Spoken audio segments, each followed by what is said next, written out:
in the life of a certain monk. Externally, his religious observance was the same as that of the other monks, but he had attained such sanctity that the mere touch of his garments healed the sick. Marveling at these deeds, since his life was no more exemplary than the lives of the other monks, the superior asked him one day, "Tell me, what is the cause of these miracles?" I am mystified myself, and at a loss as to how to account for such happenings. What devotions do you practice? asked the abbot. He answered, There is little or nothing special that I do beyond making a great deal of willing only what God willed. And that God has given me the grace of abandoning my will totally to the will of God. Prosperity does not lift me up, nor adversity cast me down. I direct all my prayers to the end that God's will may be done fully in me and by me. That raid that our enemies made against the monastery the other day, in which our stores were plundered, our granaries put to the torch, and our cattle driven off, did not this misfortune cause you any resentment? queried the abbot.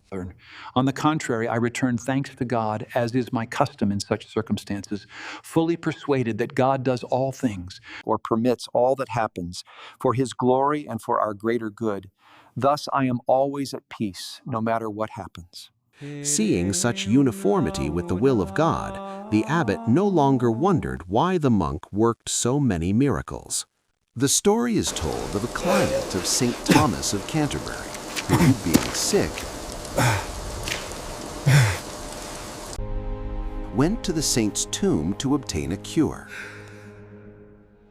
He returned home cured, but then he thought to himself, "Suppose it would be better for my soul's salvation if I remained sick. What point, then, is there in being well?"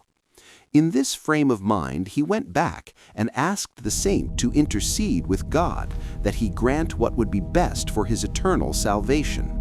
His illness returned, and he was perfectly content with the turn things had taken, being fully persuaded that God had thus disposed of him for his own good.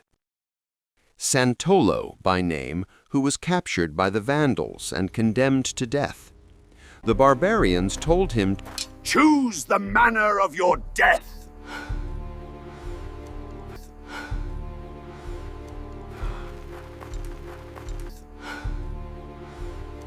He refused, saying, I am in God's hands, and I gladly accept whatever kind of death he wishes me to suffer at your hands.